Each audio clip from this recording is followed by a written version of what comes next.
Hello everyone, welcome to study IQ.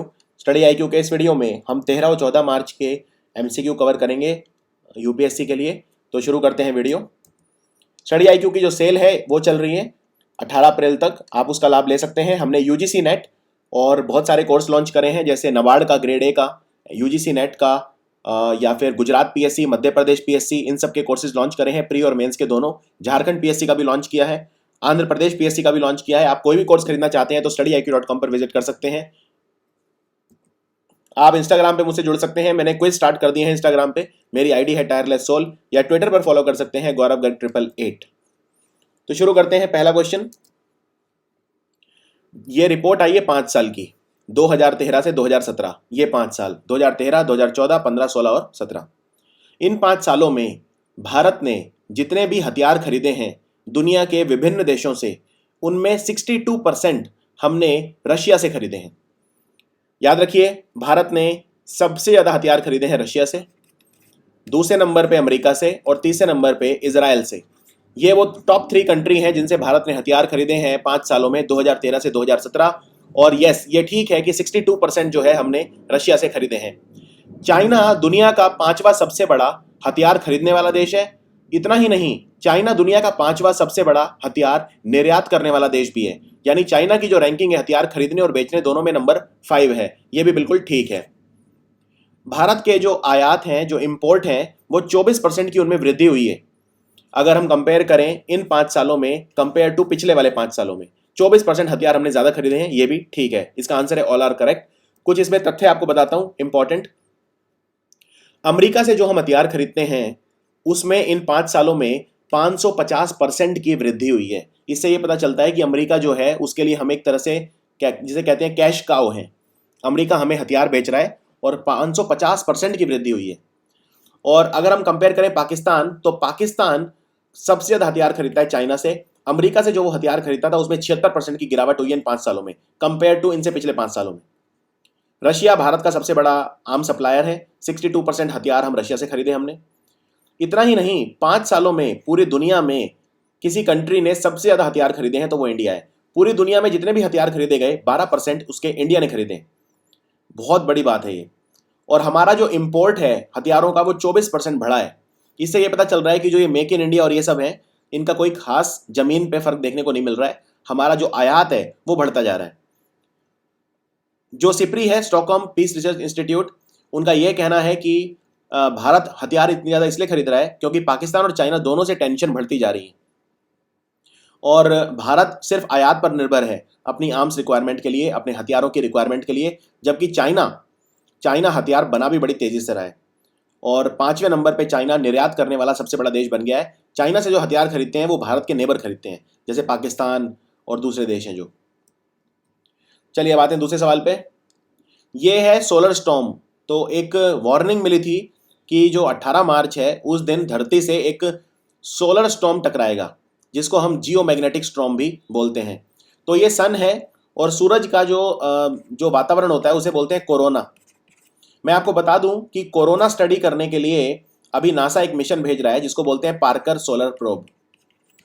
Parker solar probe क्या है? NASA का mission है सूर्य को स्टडी करने के लिए, और भारत का मिशन है सूर्य को स्टडी करने के लिए जिसका नाम है आदित्य L1। तो इसमें सोलर स्टॉर्म या जियोमैग्नेटिक जो स्टॉर्म होते हैं इनको हम रेट करते हैं G1 से G5 तक। G1 से G5 ये ठीक है। G1 मतलब जो सबसे कम तीव्रता वाला होता है और G5 मतलब उतना ज्यादा इंटेंस, यानी जो सबसे एक्सट्रीम होता है।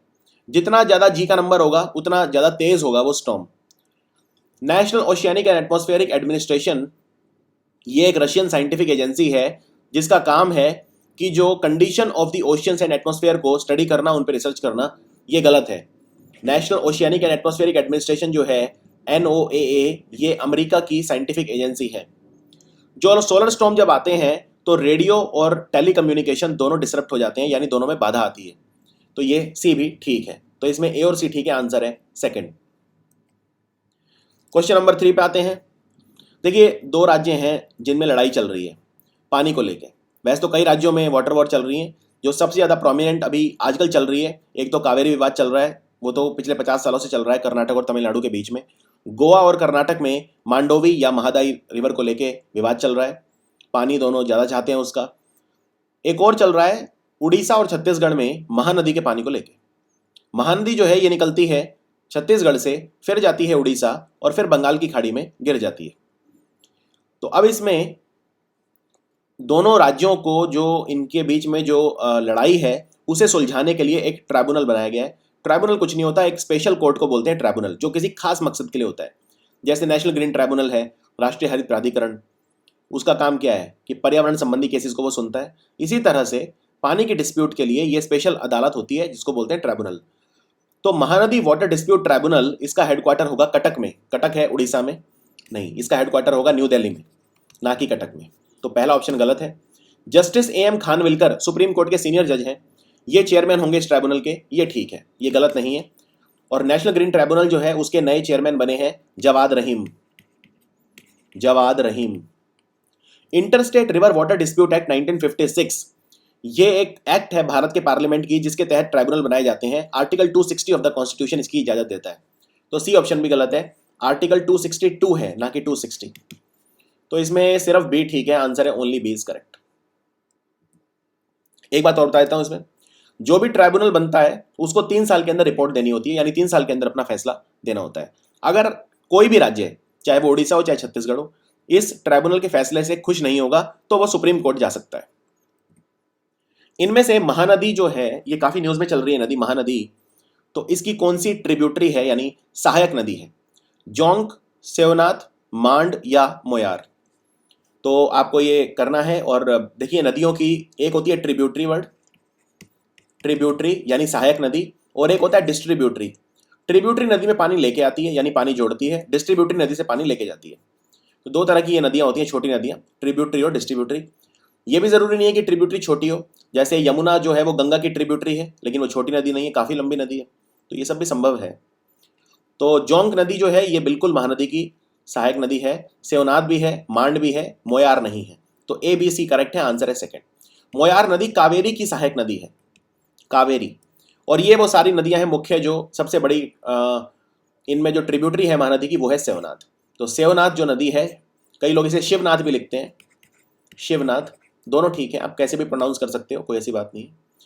तो ये जो महानदी की जो सबसे मुख्य सहायक नदियां हैं वो हैं सेवनाथ, जोंक, हसदो, मांड, इब, ओंग और टेल। ये सारे नाम आपको याद रखने हैं, दिस इज वेरी इंपॉर्टेंट। चलिए एक क्वेश्चन की प्रैक्टिस करवा दूं आपको, 2011 यूपीएससी में आया था। 2011 का यूपीएससी प्रीलिम्स में ये क्वेश्चन आया था, नदियों से रिलेटेड है, तो मैंने कहा आपको प्रैक्टिस करवा देता हूं। 2 इंपॉर्टेंट नदियां हैं, देखिए क्वेश्चन कितना खूबसूरत बनाया। 2 इंपॉर्टेंट नदियां हैं, एक निकलती है झारखंड से पर उसको उड़ीसा में कुछ और बोलते हैं। समझ में आया क्वेश्चन? देखो क्वेश्चन ऐसे है कि ये एक इंपॉर्टेंट नेशनल पार्क है, ठीक है।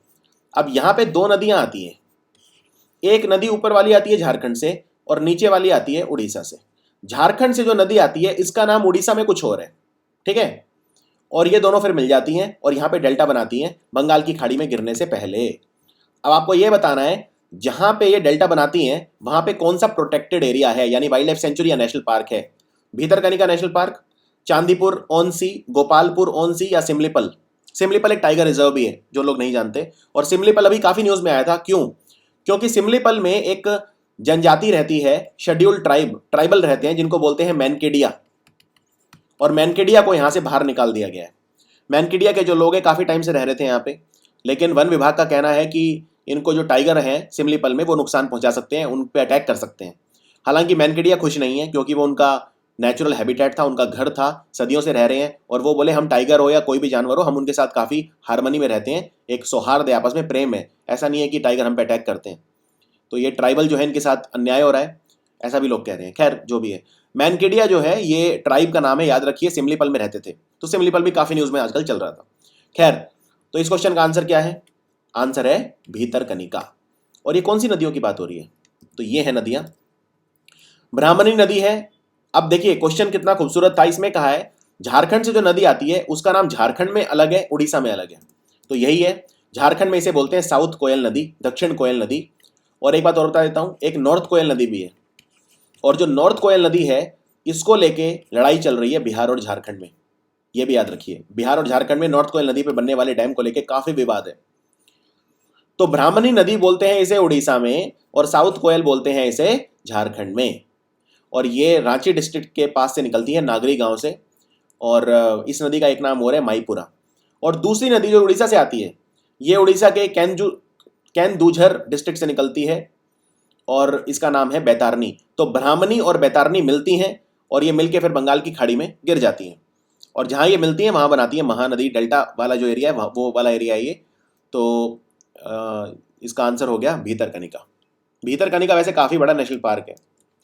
खैर, अब आते हैं सबसे इंपॉर्टेंट क्वेश्चन पे, जो इस वीडियो का सबसे इंपॉर्टेंट क्वेश्चन है।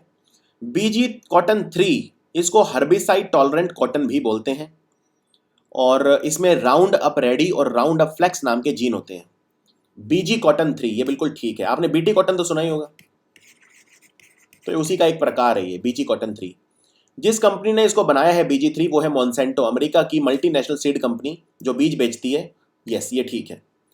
बीजी 3 या एचटी कॉटन जो है, जिसे हर्बिसाइड टॉलरेंट कॉटन भी बोलते हैं, इसे जीईएसी यानी जेनेटिक इंजीनियरिंग अप्रूवल कमेटी से परमिशन नहीं मिला है। ये भी बिल्कुल ठीक है, और यही सारी कंट्रोवर्सी की जड़ है। और मैं आपको एक्सप्लेन करता हूँ ये सब क्या है। देखो, ये बड़ा इंपॉर्टेंट है। देखो, आप ये तो जानते हो कि जो कॉटन होता है, कपास, वो भारत में कहाँ उगाया जाता है। कहाँ उगाया जाता है, इसके लिए समझना आपको जरूरी है कि हमारे पठार कैसे बने। ये इंडिया का मैप है, ठीक है। ये वाला जो एरिया है गुजरात में, इसे बोलते हैं काठियावाड़। क्या बोलते हैं? काठियावाड़। काठियावाड़ प्लेट्यू, काठियावाड़ पठार। ये हमारा डेक्कन हो गया, डेक्कन प्लेट्यू।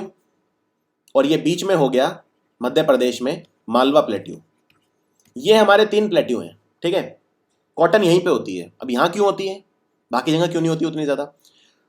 तो इसके लिए समझिए ये एरिया किस तरह का है। देखो, इस एरिया में होते थे ज्वालामुखी यानी वोल्केनो। वोल्केनो जो होते थे, वोल्केनोस में जो बाहर निकलता है उसे बोलते हैं लावा। लावा निकलता है, अंदर जब तक होता है तब तक उसे बोलते हैं मगमा। जब बाहर आ जाता है तो बोलते हैं लावा। लावा जब सूख जाता है तो बन जाती है चट्टान।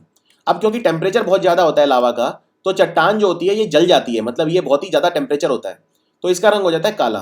काले रंग की चट्टानें बन जाती हैं, और काले रंग की चट्टान धीरे धीरे टूट के मिट्टी बनाती है, जिसे बोलते हैं काली मिट्टी यानी ब्लैक सॉइल। और कॉटन काली मिट्टी में उगती है। काली मिट्टी को बोलते हैं रगूर। अब काली मिट्टी कहाँ कहाँ थी? जहाँ जहाँ वॉल्केनिक प्लेट्यू हैं। तो भारत में 3 वॉल्केनिक प्लेट्यू हैं, मालवा प्लेट्यू, काठियावाड़ प्लेट्यू जो गुजरात में है, मालवा प्लेट्यू मध्य प्रदेश में, और डेक्कन प्लेट्यू। डेक्कन काफ़ी बड़ा है, डेक्कन ट्रैप भी बोलते हैं इस एरिया को, जो महाराष्ट्र वाला एरिया है। तो ये है हमारे 3 प्लेट्यू जो वॉल्केनिक ओरिजिन के प्लेट्यू हैं। यहाँ पे कॉटन उगती है। इसका मतलब गुजरात, महाराष्ट्र, आंध्र प्रदेश और तेलंगाना, ये हैं मुख्य राज्य जहाँ पे कॉटन उगाई जाती है। क्लियर है आपको ये? अब पहले प्रॉब्लम ये आई थी कि कॉटन में बॉलवॉर्म नाम का कीड़ा लग जाता था जो उसे खा जाता था। तो मॉन्सेंटो कंपनी ने बीटी कॉटन बना दिया, बैसिलस थुरिजेनेसिस का जीन डाल दिया, बीटी बैसिलस थुरिजेनेसिस, तो वो बॉलवॉर्म रेजिस्टेंट हो गया, वो बना दिया। लेकिन प्रॉब्लम ये आ गई कि उसमें फिर सुपर बग्स आने लगे, यानी कुछ नए तरह के कीड़े आने लगे, वाइट फ्लाई वगैरह, तो उतना फायदा नहीं हुआ। कुछ समय तक फायदा जरूर हुआ। और यही होता है जब आप किसी की प्राकृतिक चीज़ों से छेड़छाड़ करते हो, तो कुछ समय तक तो ठीक है, वो उसमें दिक्कत नहीं आएगी, लेकिन लंबे टर्म में आप देखोगे, लंबे समय में तो कहीं ना कहीं दिक्कतें आ जाएंगी। अब कॉटन में एक बड़ी समस्या है, खरपतवार उग जाती है, वीड उग जाते हैं। और आप जानते हैं वीड जब उग जाते हैं तो मिट्टी से सारा का जो न्यूट्रिशन है, पोषण है, वो वीड खींच लेते हैं और पौधों को उगने देते नहीं। तो खरपतवार को भी हटाना पड़ता है। अब इसमें प्रॉब्लम ये है कि जो नॉर्मल कॉटन होती है उसमें हम हर्बिसाइड स्प्रे कर नहीं सकते। क्यों नहीं कर सकते? क्योंकि हर्बिसाइड वीड और नॉर्मल कॉटन के जो पौधा है उसमें डिफरेंस पता नहीं कर पाता, तो वो दोनों को खत्म कर देता है। वीड के साथ साथ कॉटन का पौधा भी खत्म हो जाता है अगर आप उस पर हर्बिसाइड स्प्रे करते हो। इसलिए मॉन्सेंटो कंपनी ने एक विशेष तरह का कॉटन बनाया जो हर्बिसाइड जिसको डिस्ट्रॉय नहीं करता। अब हर्बिसाइड कॉटन को डिस्ट्रॉय नहीं करता तो अच्छी बात है, आप हर्बिसाइड का इस्तेमाल कर सकते हो और खरपतवार को खत्म कर सकते हो। लेकिन इसमें प्रॉब्लम ये है, अगर हर्बिसाइड का कॉटन पे इस्तेमाल नहीं होता, कॉटन के पौधे को वो डिस्ट्रॉय नहीं करता, तो किसान हर्बिसाइड का इस्तेमाल काफ़ी ज़्यादा करेंगे वीड को मारने के लिए। और इससे खासकर एक हर्बिसाइड होती है जिसे बोलते हैं ग्लाइफोसेट। ग्लाइफोसेट नाम का जो हर्बिसाइड है, खरपतवार नाशक, ये भारत में काफ़ी यूज़ होता है। और इसमें प्रॉब्लम ये है, अगर इतना ज़्यादा स्प्रे करोगे आप इसे, तो फिर हमारी सेहत खराब हो जाएगी। और जो स्प्रे करने वाले किसान हैं वो भी उनके जो वेपर हैं वो सूंघेंगे, वो उनके जो वेपर होते हैं, जो भाप होती है उसकी स्प्रे की, वो उनके नाक में जाएगी, उनकी बॉडी पे लगेगी, कैंसर होगा, वो सब होगा। तो इसीलिए इसको जेनेटिक इंजीनियरिंग अप्रूवल कमेटी से परमिशन नहीं मिला है, लेकिन फिर भी लोग बेच रहे हैं इसे, फिर भी लोग यूज़ कर रहे हैं। तो इस पर अब सख्त कानून होने चाहिए, इसी के ऊपर ये पूरा आर्टिकल था। और पनिशमेंट क्या क्या है, अगर मान लो कोई पकड़ा जाए भाई BG3 कॉटन को बेचता हुआ, तो पनिशमेंट क्या मिलेगी उसे, इन सब कानूनों के तहत मिलेगी।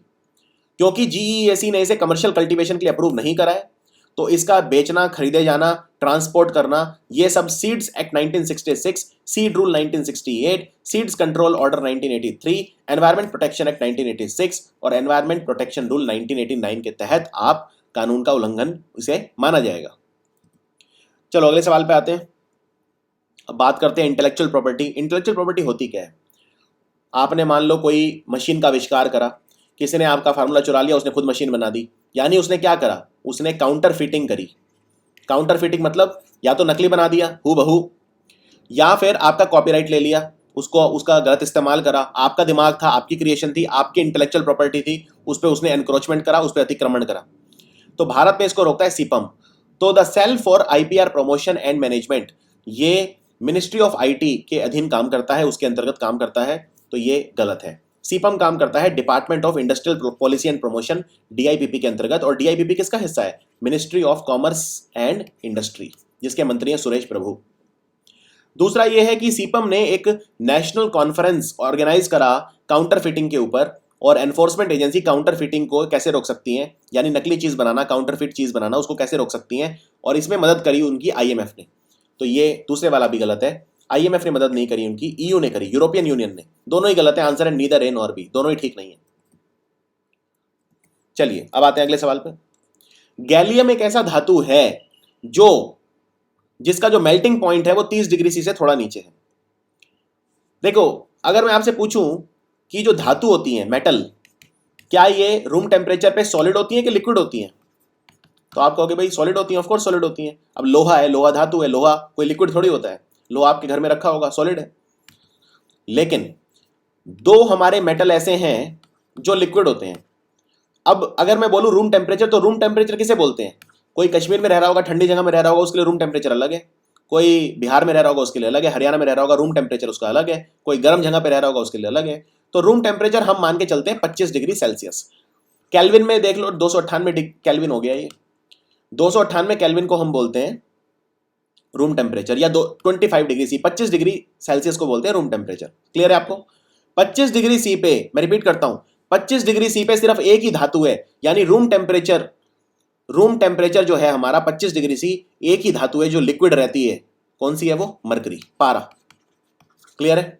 और रूम टेम्परेचर से थोड़ा सा ऊपर, यानी 5 डिग्री बढ़ा दो 30 डिग्री, तो 30 डिग्री से कम आपको गैलियम भी लिक्विड मिलेगा। तो मरकरी और गैलियम दोनों की दोनों 30 डिग्री सी के नीचे लिक्विड रहती हैं। मरकरी 25 डिग्री के नीचे लिक्विड रहती है और गैलियम 30 डिग्री के नीचे रहती है। लेकिन अगर आपसे क्वेश्चन में पूछें कि भाई एक धातु बताओ जो रूम टेम्परेचर पे लिक्विड रहती है, अब रूम टेम्परेचर 25 है, तो फिर गैलियम नहीं होगा, फिर होगा मरकरी। हाँ, रूम टेम्परेचर से थोड़ा सा ज्यादा कर दो तो गैलियम भी लिक्विड हो जाती है। यही दो धातुएं हैं। क्लियर के नहीं क्लियर है? और मरकरी से निपटने के लिए एक मीनामाटा कन्वेंशन होता है। जापान में एक जगह है मीनामाटा नाम की, वहां पे एक बार मरकरी जो पारा है उसके काफी पॉइजन फैला दिया था, जहरीला होता है पारा। तो मरकरी से हमारा जो जो नर्वस सिस्टम है वो तबाह हो जाता है, हमारा ब्रेन काम करना बंद करता है, हमारी बॉडी खत्म हो जाती है, डेथ हो जाती है। तो मीनामाटा कन्वेंशन है जिसमें कंट्रीज को यह कहा गया है कि वो मरकरी का इस्तेमाल रोकें, और भारत भी मीनामाटा कन्वेंशन का हिस्सा है। अब सेंटेंस ए जो है ये बिल्कुल ठीक है। अब ये गैलियम न्यूज में क्यों है? क्योंकि गैलियम का जो 3D अवतार है, जो वैज्ञानिक है उन्होंने इसको 2D में कन्वर्ट कर दिया और इसका नाम रख दिया है गैलेनिन। ये भी ठीक है। अब सवाल ये कि गैलेनिन बनाया क्यों है, 3D से आपने 2D में कन्वर्ट क्यों करा है? तो जो 3D मटेरियल होता है, जब आप उसको 2D में कन्वर्ट करते हो तो उसकी बहुत सारी प्रॉपर्टी चेंज हो जाती है। Electric property, magnetic property, physical, chemical, उसका जो पूरा स्ट्रक्चर है, रसायन उसका पूरा वो बदल जाता है जो स्ट्रक्चर है। तो ये भी ठीक है, तीनों ठीक है इसमें। और याद रखिए गैलेनिन इसलिए बनाया है क्योंकि इसका इस्तेमाल नैनो टेक्नोलॉजी में होता है, इलेक्ट्रॉनिक्स में होता है, और कई जगह इसे मेटल के उसमें रिप्लेस किया जाता है, दो कनेक्टिंग मेटल्स के बीच में इंटरफेस में यूज किया जाता है। तो कई सारे इस्तेमाल हैं इसके नैनो टेक्नोलॉजी में। तो इसका आंसर है ऑल आर करेक्ट। अगले सवाल पे आते हैं। फिलीपींस जो है वो अंतर्राष्ट्रीय criminal court, international criminal court से पुल आउट कर रहा है, यानी इसको छोड़ रहा है। वो कह रहा है हमें मतलब इसका सदस्य नहीं बनना। ये ठीक है, ऐसा कर रहा है वो। ये है फिलीपींस के राष्ट्रपति रोड्रिगो दुतर्ते। रोड्रिगो दुतर्ते के बारे में आपको बता देता हूँ। रोड्रिगो दुतर्ते जो है बहुत ही ज़्यादा दबंग, एक क्या बोलते हैं उसे, बहुत ही स्ट्रिक्ट और उस तरह के राष्ट्रपति हैं। और फिलीपींस में एक बहुत बड़ी समस्या चल रही है ड्रग्स की। लोग बहुत ड्रग्स लेते हैं वहाँ पे, बहुत ज़्यादा। जैसे भारत में पंजाब है, वही हाल वहाँ पे फिलीपींस में हो रहा है। तो बहुत सारे गैंग हैं, बहुत सारे वो हैं। तो रोड्रिगो दुतर्ते ने क्या करा हुआ है वहाँ पे, शूट एट साइट, इस टाइप के बहुत सख्त कानून बनाए हुए हैं। गोली मारना, बिल्कुल मतलब क्रिमिनल्स को खत्म करो, जो ड्रग बेच रहा है उसे जान से मार दो। 4,000 लोग एक साल में मारे जा चुके हैं। जैसे भारत में आपने देखा होगा, उत्तर प्रदेश में भी यही सब हो रहा है। 1,500 लोग उत्तर प्रदेश में एनकाउंटर हो चुका है पिछले एक साल में। उसी तरह से जो जो रोड्रिगो दुतर्ते हैं, उन्होंने कहा है फिलीपींस में खत्म कर दो जो भी ड्रग्स बेचता है। 4,000 लोग मर चुके हैं। अब इंटरनेशनल क्रिमिनल कोर्ट है और जो दूसरे ह्यूमन राइट्स कमीशन है, जो ह्यूमन राइट्स के लिए काम करते हैं दुनिया में, एमनेस्टी इंटरनेशनल और ये सब, तो उन्होंने इस पर एतराज़ जताया। यूनाइटेड नेशंस ने एतराज़ जताया और कई सारे कंट्रीज़ ने एतराज़ जताया। तो फिलीपींस इससे खुश नहीं है और वो कह रहा है इंटरनेशनल क्रिमिनल कोर्ट छोड़ देंगे। तो बी स्टेटमेंट ये है कि 4,000 ड्रग सस्पेक्ट मारे जा चुके हैं पिछले एक साल में एंटी ड्रग क्रैकडाउन कैंपेन में। ये ठीक है।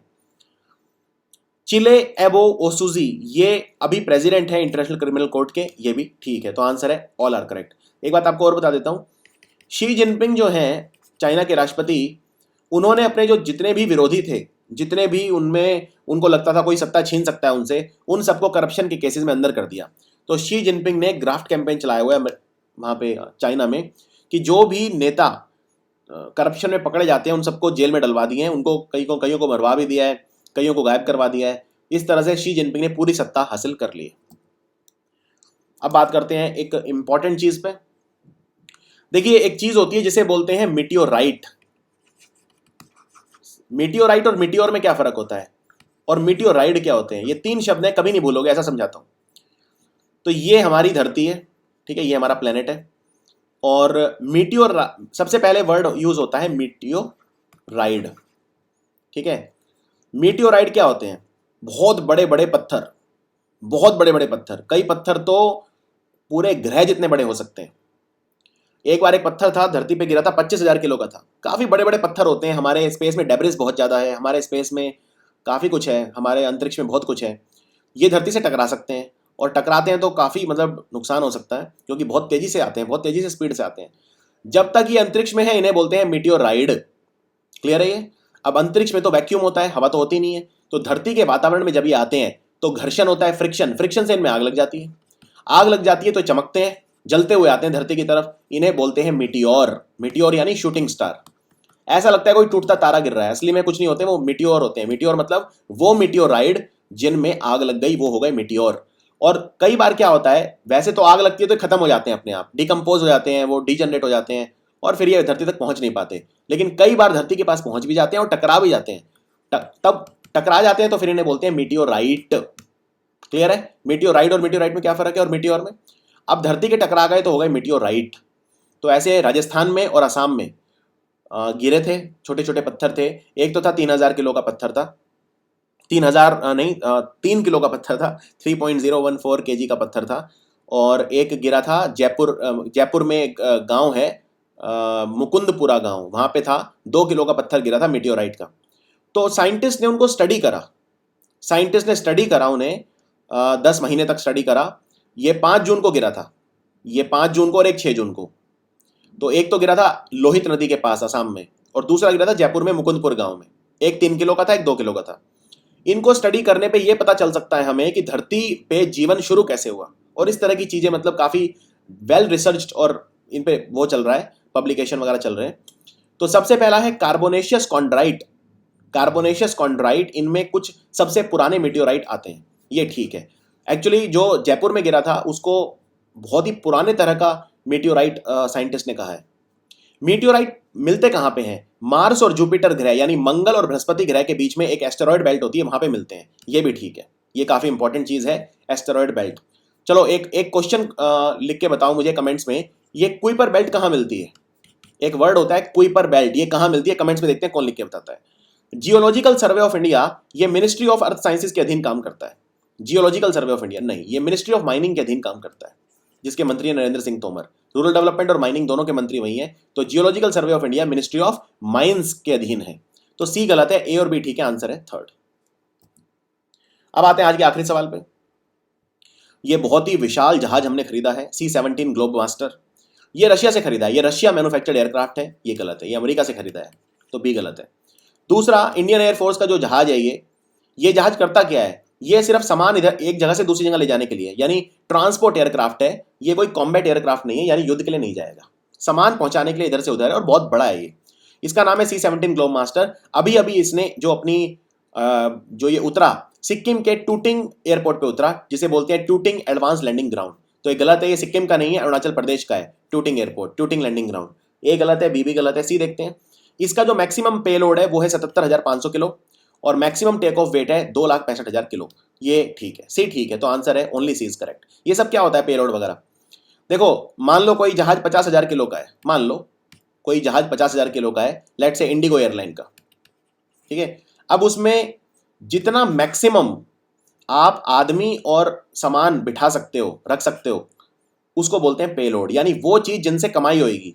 तो मान लो 10,000 किलो हो सकता है वेट, 50,000 किलो में से 10,000 किलो सिर्फ पेलोड हो सकता है। इसका मतलब 10,000 किलो तक आदमी और सामान इसमें ट्रेवल कर सकता है। और जो जहाज का पूरा वेट है मैक्सिमम, वो हो सकता है 2,65,000 किलो। काफ़ी बड़े हैं। मैं अगर भारत में कोई नॉर्मल विमान की बात करूं, तो एक बार मैं फ्लाइट में ट्रेवल कर रहा था, उस पर लिखा था वजन है इसका 29,500 किलो। तो आप इसका देख सकते हैं, इसका 2,65,000 किलो है, तो कितना ज़्यादा, मतलब 10 गुना, तो कितना बड़ा प्लेन होगा ये, आप सोच सकते हैं। खैर, सी ठीक है, इसमें आंसर है ओनली सी इज करेक्ट। तो ये था हमारा 14 और 11, 12, 13 और 14 तारीख का जो मार्च का जो करंट अफेयर था। आपको मेरे द्वारा बनाए हुए वीडियो कैसे लगते हैं कमेंट्स में लिख के बताइए यूपीएससी के लिए। और हमारी जो सेल है, मैं आपको याद दिला दूं फिर से, यूपीएससी का बहुत ही ज़बरदस्त कोर्स हमने बनाया है, और मैंने खुद एनवायरमेंट इकोलॉजी पढ़ाया है। अभी अभी मैंने 12 लेक्चर और डाले हैं करंट अफेयर्स के, और सारे फैकल्टी जो हैं, डॉक्टर महिपाल सिंह राठौर, भूमिका सैनी जो खुद IAS हैं, डॉक्टर रवि अग्रहरी, तो हम सब ने बहुत ही एक अच्छा कोर्स बनाया है। अगर आप उसको खरीदना चाहते हैं तो आप studyIQ.com पर विजिट कर सकते हैं। Thanks for watching.